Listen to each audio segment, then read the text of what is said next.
what is up, everyone? Welcome back to Blue Chip Prospect. Today is the 2023 redraft day.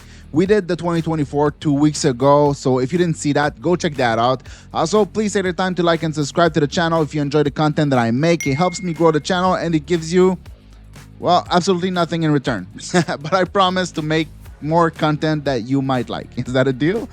All right, I think that's a deal. Anyway, let's get into it. So to start this up, Bedard was at number 1 and he stays at number 1. It's pretty much that simple. He's having a bit of a rough year, but Chicago is doing such a terrible job at surrounding him that I don't really see it as an issue. My issues started early in this one as I had Michkov and Fantilli back-to-back in 2023, but I wasn't sure who to put down here first. Fantilli being a big center with tons of skills, speed, and competitiveness, who has a chance to become a point-per-game first-line center is kind of appealing, right? But I'm still going with Michkov at number 2 and Fantilli at number 3 because Michkov is basically doing what I thought he would be doing after we learned he was coming to North America. He's bringing some not so good habits and the explosion is still a bit of an issue, but I expect him to become a top playmaker in the NHL. Then I had Carlsson and Smith back-to-back at 4 and 5, and I think it still makes plenty of sense that way. Smith has had a tough time transitioning to the NHL, but he's been doing really well recently. While it's still tough for Carlsson 2 seasons later, I think there's a big fat chance that Will Smith will be the more productive and more highlight reel type of player, but Carlsson has 70+ point two-way center written all over him. You just need to keep getting better and start getting more opportunities, especially at 5v5. So a small drop from 2 to 4 for Carlsson and the same for Smith from 4 to 5 compared to where they were picked, but still exactly where I had them. In the draft, David Reinbacher and Dmitry Simashev were picked back-to-back at 5 and 6, and now I have them reversed at 6 and 7. Simashev goes number 6 because he's an elite skating, overwhelmingly physical 6'5" defenseman who can also move the puck and fake at the blue line and in retrievals. His stats aren't really that impressive, but he's basically the 6th most used defenseman on the team in the KHL, so I don't really care about that, but man, he's got something. I had him lower in my final ranking in 2023. I had him at 15, but since then I've been consistently high on him and I think he's going to prove Arizona right. Same with Reinbacher. I was lower on him. I had him at number 12, but even though he's been injured a lot and played on a terrible team last year in the least developmental conducive scenario possible, and he still got out of there and shown to be a very good defender in Laval.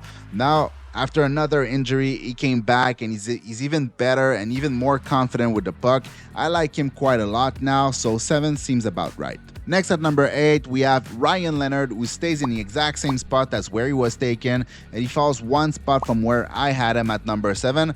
But in the end, those 3 players of Simashev, Reinbacher, and Ryan Leonard are all in the same tier, so they could be mixed and matched as you like it, and it wouldn't bother me at all. It's just a preference thing, and I spent just way too much time debating who goes where between those 3 players that I just needed to put it down on my Google Sheet at some point and just move on.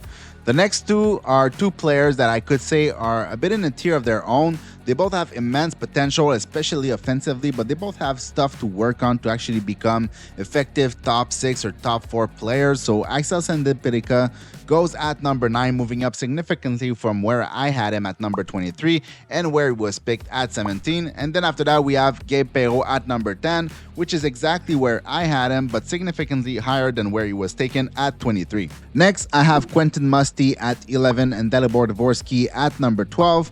Big jump from Musty going from 26 to 11, but I had him at 16, so closer to where I think he deserves to go.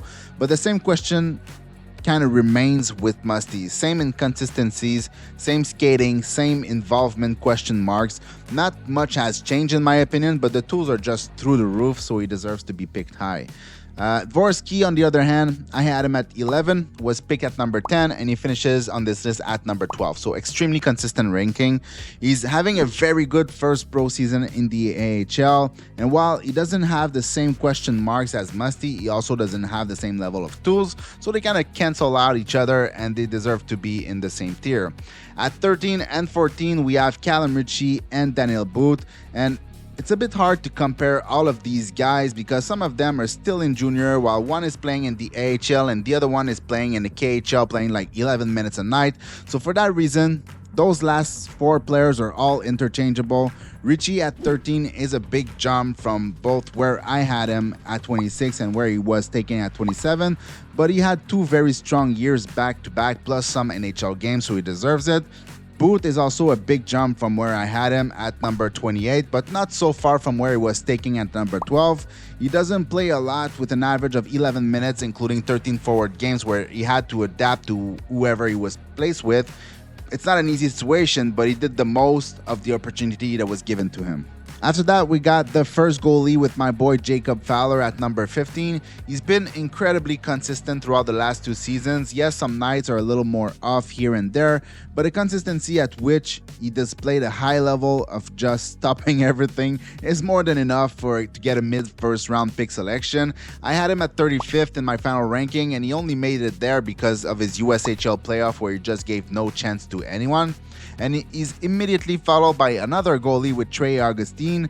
He's not flashing the same 940 save percentage and 160 something goals against average, but he's been great nonetheless. He's also been the choice to represent USA Hockey at every occasion over Jacob Fowler, and he's been really good in doing so. While I think he's not as dominant, I also think that he deserves a spot in the mid-first round. Next is my one true love at number 17. I have Andrew Crystal. I don't think there's anyone else who would put him this high in a redraft, but I gotta stay true to myself and I will die on this hill. This guy has star level potential and abilities and hockey sense. Some issues still remains. The skating is definitely better, but his ability to play through contacts and be physical is still almost non-existent, and his pace is not as fast as you want it to be, but I think the pace can be fixed. He has the vision and the hockey sense to make quicker decisions with the puck on his stick. He's like a little bit the Lane Hudson of forwards, same crazy over-the-top skill set, but we'll only know for sure if it works once he reaches the NHL. I'll be a believer until he's like 25 or something. I had him 8th in my final ranking, and I had to control myself to not put him closer to that again. And next, at 18, it's basically the polar opposite. I have Zach Benson, who made the NHL straight out of his draft, but I don't think he has star power. He's been good in somewhat limited minutes and somewhat limited opportunities and role, but I don't think bringing him at the NHL level at 18 years old was a great decision. He still should turn into a hard-working two-way playmaker, but I would have waited if it was me. I had him at number 6, so I was and I still am a big believer in Benson, but he's a Sabres, so we might only see his ceiling once he's traded in a couple trade deadlines from now. Next, at 19, 20, and 21, I have 3 defensemen back to back, and those are Tom Villander, Tanner Molendyk, and, hold yourself, Luca Cagnoni. I had Willander at 14, so it's still in the same range, but he was picked 11th, which was a bit high, and it still is. He's a high-end skater, forward and backward, and he's assertive defensively, but his puck game just leaves a lot to be desired, at least in the NCAA, because in the international level, everything is more fluid for some reason.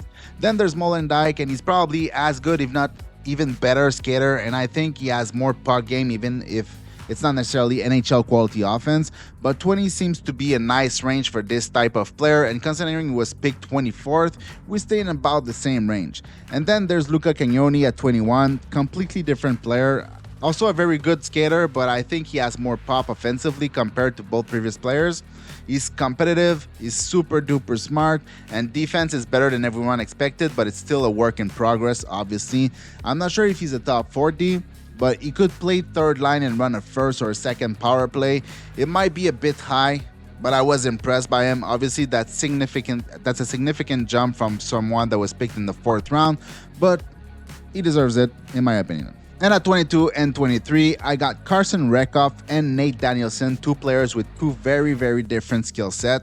I had Rehkopf between Stenberg and Fisker Molgard at 39 in this draft here, and I had Danielson at 27. We're close to where I had Danielson, but far from where he was taken at 9th overall. And please, Detroit fans, don't hate me because I had Danielson lower. I didn't see anything since he was drafted that made him look like more than a very strong or elite 3C or maybe middle 6 center. But on the other hand, Rehkopf had a very strong second half of his draft year, and he just kept progressing, so both meet somewhere in the 20s. Next, at 24, I got Oliver Bonk, who moved up and down in my rankings since the draft. I think he's a confident, physical defender, but I'm not sure how much of that offense is translatable to the NHL. He scored 24 goals last season, but out of those 24, 15 came from the power play, where the majority of it came from the bumper. Just a very unorthodox way for a defenseman to score at the NHL level. And compared to the other defensemen before him, he lacks the pace and the foot speed and the skating in his game, so he stays around where he was picked. Next is Bradley Nadeau. I had him 30th. He was picked 30th, and right now he's 25th, so still in the same range. Nadeau is having a bit of a two-tone season. Great time in the AHL, but at the same time, he was like very, very disappointing in the U20s. I'm not exactly sure what he'll be at the NHL level, but no matter what, he can be used on a power play to shoot the puck, a bit like Mike Hoffman used to do. Not so great at 5v5, but terrific shot with space and time. I think Nadeau can be even better than that, but we'll need to wait and see. Next at 26, I got Easton Cowan. I think many would have him higher because of his 60-something point game streak and almost 100 point season last year, but I'm not convinced I see a top 6 player with his skill set. Cowan has his strength, and if he plays within them with his pace, his playmaking, and his energy, I think he can carve himself a top 6 role, but if the skill set isn't enough, he also has plenty of B game to become a high-end third-line player. Next, at 27 and 28, I have Braden Yeager and Oliver Moore. I had Moore at 9th overall. He was picked 19th overall, and now he's 28th overall. While I had Yeager at 18th, he was picked 14th, and now he's 27th. They both project as likely middle 6 two-way center with different elements of their game. Yeager has significantly more pop on his shot and could very possibly be placed in the bumper or as a triggerman on a power play, while Moore is more of a dynamic skater but project more like a Alex Newhook type of player. They kind of have the same qualities. If you look at Newhook's production, it could be a little bit scary, but he's been a lot more useful to the team than his production would suggest. I see a similar type of projection for Moore. At 29, I have Grayson Sachin. Every year there's a player that catches my eye on the CHL prospect game, and then I go and focus on that player, and for a little while, and then I fall in love. That year it was Grayson Sachin. Last year it was Beckett Seneca and Yakimchuk, and this year in a different format it was Lyndon Lakovic. So personally, I had Sachin at 21, which might turn out to be a little high, but Sachin is an impressive player. The handling in full flight is impressive. The non-stop motor is impressive. There's a little bit of everything with him. I'm not sure his ceiling is that of a top 6 guy, but I think he has top 9 secondary scoring upside all day long. He is then followed by a guy with crazy stats in junior with Nick Lardis. Lardis is definitely not my favorite player, but I got to respect the stats and respect the diversified ways that he finds to put the puck in the net. There was a lot of cheating and a lot of better plays that were missed for him to reach his 70 goals, but no matter what, he still put 70 pucks in the back of the net. How much of that translates is the real question, but I won't pretend to have the answers. So by having him in the 30s, after he was picked in the 3rd round, I respect the goal scoring, but I also put some question marks on the scoring ability itself. And if we're going to talk about a player that are not my favorite, we can take a 2 and talk about Matthew Wood at 31. I really thought his skills and his shot would bring him places if he developed some kind of a power game, but he didn't. And it didn't. Not that he's a bad player or anything, but I don't think he can live up to that 15th overall selection in his current form. And last but not least, I have Samuel Honzek. I personally like him more than quite a few players in front of him, but I understand that his toolkit hasn't translated into a ton of offense. I believe the numbers will come in time and that he has a chance to be a top 6 player in the NHL, but as he is right now, he's a bit late on that projection, therefore I put him 32nd. So there you go for the 2023 NHL redraft. There's plenty of players who could have fit here at the end, but I thought those one were the one that deserved it the most. Again, please take the time to like and subscribe if you like the content, and as always, thanks for watching. See you in the next one. Peace.